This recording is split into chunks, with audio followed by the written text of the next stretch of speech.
Hi everyone and welcome to our Facebook, Twitch, YouTube channel. I'm here today with some friends to present the solo mode of Anunnaki. So let me first introduce you, Simone Luciani. Hi Simone. Hello everybody. Hi. And then we have David Turczi with us, the author of Hello. and David Digby. Hello David. I'm so happy that today you are here with us so we can share some information about the solo mode. And first of all, we should start with a little introduction of all the components of the solo mode. Who of the two David wants to start like talking about it? So are they able to see what we're seeing on TTS? Yeah, sure. Excellent. Oops, sorry. Right, so this is an example of the solo components. The final graphic design is still being done, so we've only got a few things in this mod to show you today. The most obvious thing is the solo player board. There'll be a player board for each of the factions available, so there'll be 6 player boards, one for each faction. That shows a little bit like the player board across the top. There's spaces for the available settlements. There's then a priority section showing the 4 resource types. There's a movement strategy, which I'm sure Mr. Turczi will go into in detail later. And then the bottom section is where the bot's cubes would be placed. And that replaces all of the standard player components. And the cubes, as the cubes get placed on this track, they'll cover up various bonuses, and they replicate part of the cadence of the game. And those things combined also give you the asymmetry. So that's how each faction performs differently within the solo mode. There's then 2 solo decks, some example cards of which we've got here. The decks determine the actions that the bot takes on its turn. Works quite differently to how a player plays. So obviously a player has the main actions, the additional actions, the mana actions. This is all combined into these 2 decks for the bot player. And then there's obviously designed to simulate roughly the same total amount that one primary, one special action would get to. Yeah, the two parts of the engine do replicate a standard player turn, but they don't work like a player turn. The net result is exactly the same. And then the die is used in combat, and that replaces the need for combat cards and combat decisions when playing against the bot. So they're the kind of the components that we use. Okay, and do you want to talk a little about the rules of the solo mode? I can do, yeah. So at the beginning of each bot turn, you'll always have one of the 2 cards revealed. So we'll say, for example, that at the moment it's the purple deck. You then have your turn, and you've got a bit less than 50% knowledge of what the bot's going to do on its turn. And then on the bot's turn, once you've done your actions, you're then going to reveal the second card, and it's then going to complete these actions. I'll find a better example for this card. There's that one. So the left-hand card, as we see it here, is going to have an action associated with it. And as I've not seen some of this graphic design, I can't tell you what action that is. But that will be an action of some description. And then the icon at the bottom shows you that it's also going to place a cube in that turn. So that's replicating the player moving around their action star and placing a cube. And as I said, they're placed on the track here, and they're going to trigger various bonuses. Okay, and could you like give an example of how it works, like maybe one turn? I don't think we haven't got everything set up in the mod at the moment, and someone would need to remind me or tell me what the new iconography is. If you can translate the new cards into the old notes, then I can find those and run those. Because we are in the middle. This is the new graphics, but Yeah. it's not tested. The designer tested with the old graphics with different symbol. Yeah, Okay. I mean, we I- can give we can give a taste of what kind of actions there are, because Yep. even if you don't know which one is which, I think, David, between the two of us, we can collect together what actions there are all together. Because what the bot mainly doesn't obviously correct me whenever I say something completely wrong or outdated, is that it builds and moves on the map and takes things from the contract offer and goes up on the tracks and exhausts the resource nodes essentially to, and eventually as the cubes get placed on its track, puts out like gods and bigger pieces to create a bigger problem for you to deal with. And for every action there is a, happy to say, relatively short priority list of if it can move to two spaces, then which one it moves to, and if it can take two contracts, then which one it takes. Pretty much. Okay. So I kindly remind to all our community who is following us to, if they have any question for the authors, they can write them in the comments. And I will start with the question we received from BGG and the Kickstarter page, actually. So, is the solo mod already included in the core game?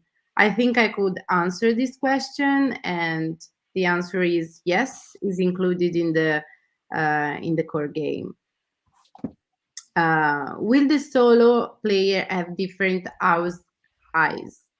I'll take this. I'll take this. The one question I know the answer to. The short answer is yes. The long answer is something I really like. The bots got simpler when we decided to make them asymmetric. So originally the plan was that we'll make a simple symmetric AI, and then once it works, we'll like create custom versions of it to make them different for each houses. But the map is a very significant element in the game, and because movement is fairly free, like you can move fairly easily with the portal and many things adjacent to many things, that the okay, but where does the bot move? The answer was, well, it could move to pretty much almost anywhere, so how does it choose? And David and I spent many countless sleepless nights on trying to come up with priority lists for that. And the thing is, we came up with three different priority lists for that. And if the bot randomly picked between these three priority lists, then it achieved then it played terribly.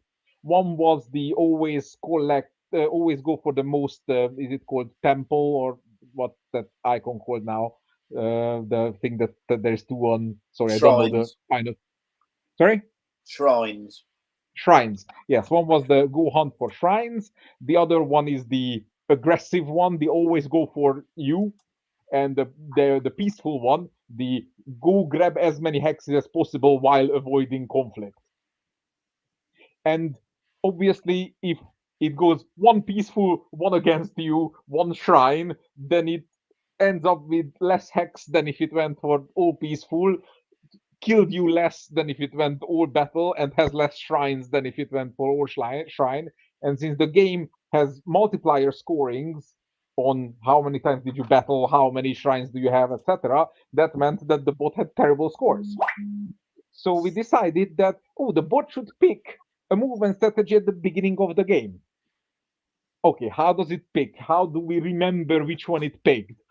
And then we had the idea of, oh my god, what if each faction had a favorite movement strategy?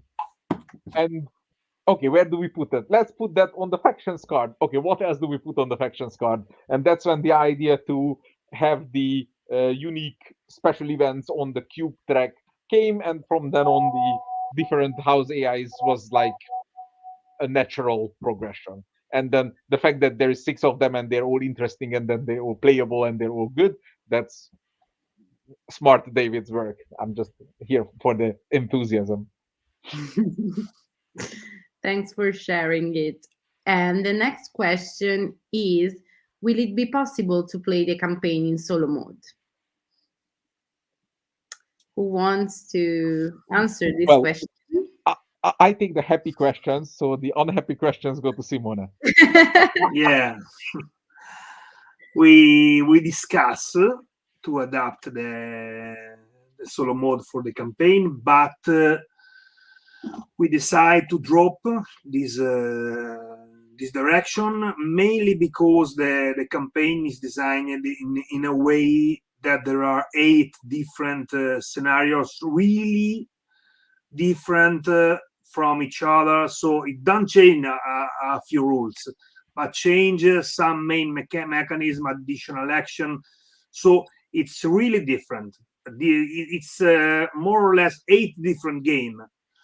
And to adapt the solo mode is a really huge work, and we decide to go for work more on the asymmetric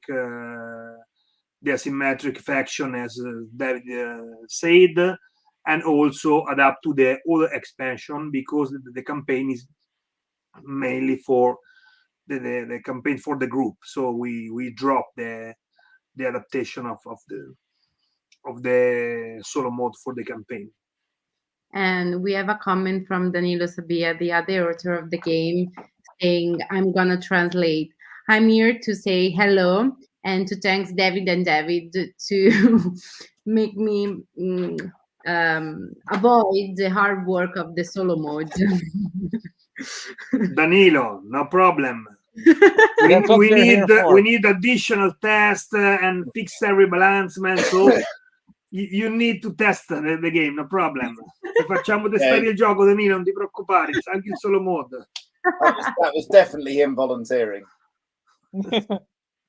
So, going on with the question.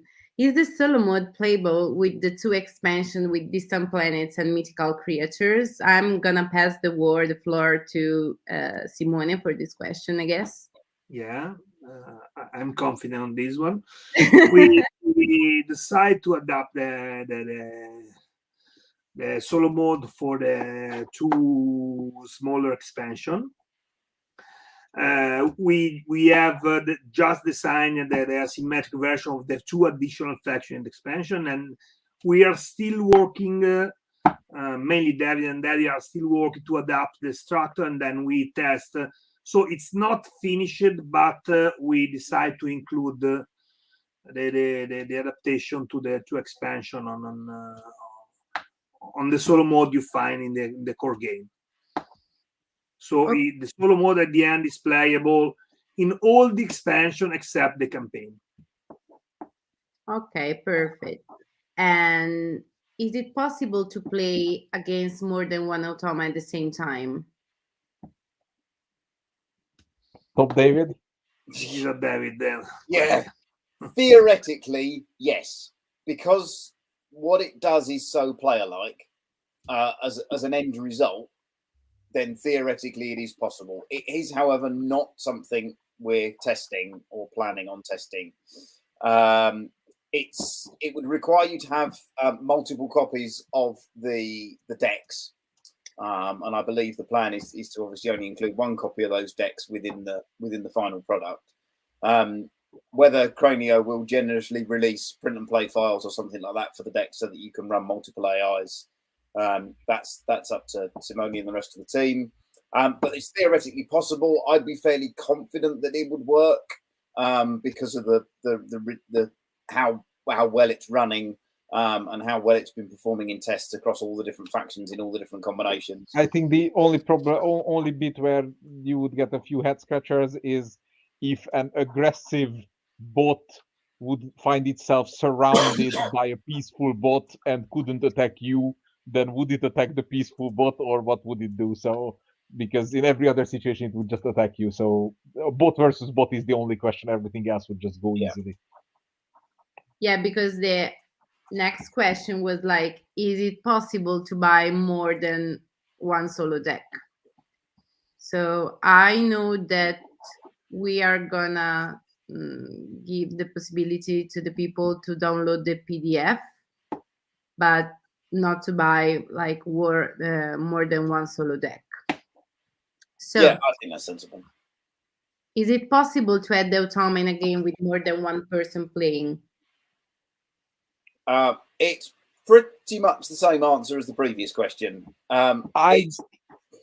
This is a more of a no than the previous one, because you really need a tiebreaker for who gets attacked. Okay. I think. Correct me if I'm wrong, but if the two of us were playing and the bot randomly decided to attack you every time, I don't think you would enjoy that. No. Yeah, I mean, what I would say is that you don't put a combat focused bot in a 2-player game. Yeah, maybe as long as you leave the combat bots out. Yeah. Yeah, because as David said, there is the 3 separate strategy paths, and only one of them is running around the map chasing you. So if you went with one of the other 2, then it will pretty much try and do its own thing, and you've got the opportunity to interact with it. Probably the peaceful bot is the best, because the third one still chases you on Atlantis. Well, it competes against you rather than chases after you directly, and that determines which of the players would be going after it. So I think there's space for that. I mean, one of the reasons I think it's perhaps important to say that why we haven't done this is because, unlike a lot of other games in the genre, this game's really good at 2, and if it wasn't, we'd have looked harder into making bots add to other player counts and increasing every single play of this game I've had was a 2-player. Yeah, I've played it a lot of 2 as well, obviously learning it and getting into the groove of it, and I think against other games in a similar genre, this is so much better at 2 than a lot of those games, and that's why the solo mode replicates that 2-player experience. I agree. Well done, Simone. I agree. And we have a question from the community. I think we already replied, but if Daniele just connected, maybe like someone can reply to him. With the extra content of the first 2 expansion, distant planet, prelude cards, and mythological creatures be compatible with the solo mode. Sorry. Distant planet and mythological creature are playable with the solo mode. Not sure, because we still the prelude card is not so much problematic impact, but we still have to test and evaluate if it works well with the automa. So we take time to check if the prelude card works well with the automa or not. So the mythological creature and the planets for sure. The other one, it's possible, but not sure. Worst case, it will make it too easy. Yeah, but we've got perhaps a good moment to mention that we've got 6 effective difficulty levels in the solo, as well as the 6 available factions. So it may well be the case of play with a prelude card, turn it up a notch, because the way that we do difficulty is that the player boards for each faction are double-sided. There's an easy side and a hard side to those player boards. And then there's 3 ways of setting the decks up. There's an easy deck, a normal deck, and a hard deck in terms of the actual actions it takes. And therefore, those 2 things combined give you 6 different difficulty levels. So there's plenty of scope in that. Okay. Is the solo mode able to properly manage the attacks to the other player and area control element, which is the most typical thing in the X game with automa?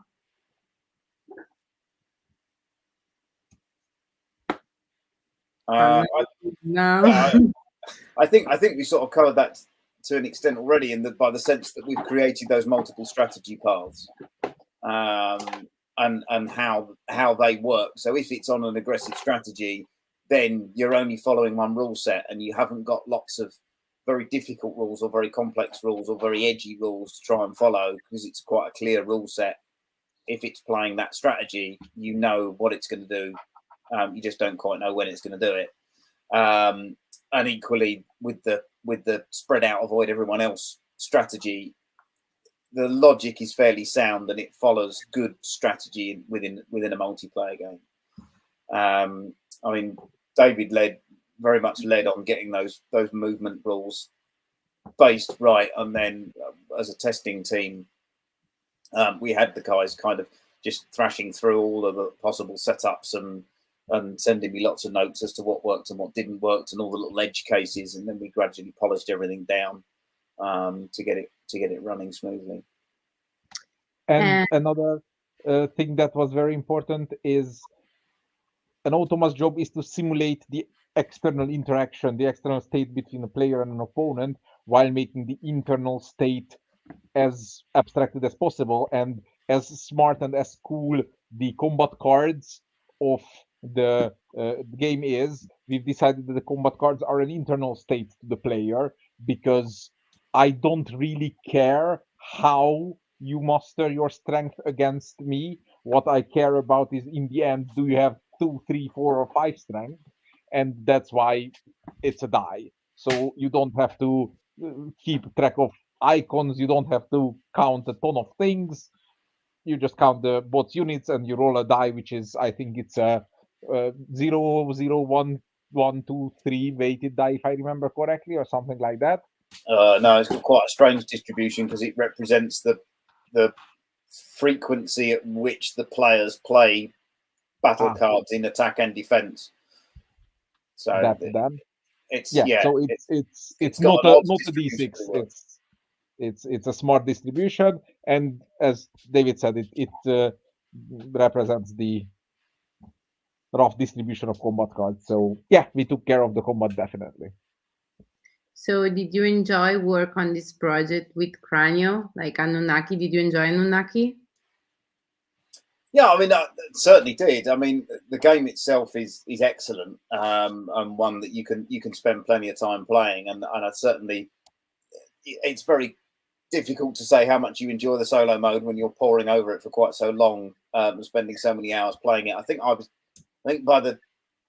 after the last set of playtesting, I was cracking out games in about 40 minutes, just to get all the factions done. So when you're playing at that speed, it's difficult to enjoy the little nuances of it. But yeah, it's certainly one I'd look forward to playing multiplayer and seeing how the solo gets on when we get the finished product. I'm definitely waiting for my box too. But you won't play it solo. No, I will not play it solo. You know that. People are asking, is it going to be cool? I guess yes. We have 2 fantastic solo mode authors, so how can it be cool? And we have some fans of Simone in the chat. Ciao Pierre. So how much time does this solo play take? I would guess about 60 minutes once you've learned it. Probably 60 to 90 would be the safe bet. Obviously, we've been testing on TTS, which is a slightly different experience. I know the rules inside out, so I can play it a lot quicker. I think some of the guys, when they were learning it, were taking up to 2 hours, but probably not longer than that. Just when you get your head around all the rules and referencing rule books and player aids and all the components as well. So safely in that 60 to 90 minute bracket, I think. Perfect. If someone has some question, here is the time to ask them. And I want to thank all our followers and bakers that supported us during the campaign. We are about to finish it tomorrow at 12 p.m. European time. It's gonna finish our campaign, and I wanted just to thank you to all the bakers for the support, even the €1 pledge for the other games we launched on Kickstarter previously. And if we don't have any other question, I want to thank also David and David for to joining us. Oh, we have a question. So we can set up the language after that. who is gonna reply that? Simone, maybe? I think the language of the Adon, I think. Of the of the Anunnaki in general, they mean? Yeah, because the solo mode has no text element. Yeah, they So- can. Yeah, they can add the add-on in the pledge manager. Like the cost is like it doesn't have any cost, and they have to choose between 5 languages, which is like Italian, French, Spanish, Deutsch, and German. I don't remember the other language actually. Yeah, but you can see.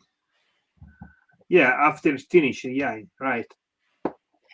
After the campaign like ends, it's gonna end tomorrow. Yeah. Exactly. You can access to the pledge manager and pledge the for €0 the additional language, the language set. That's correct. Thank you, Simone. And if we don't have any other question, I'm gonna again thank you, David and Devin, to be here tonight with me. And thank you, Simone, also. And I want to remember to you to just subscribe to all our Facebook, Twitter, Twitch, YouTube, Instagram channel, and keep following us to have some more info about Anunnaki and our other games. Thank you, guys. Bye. Bye bye. Bye. Bye bye.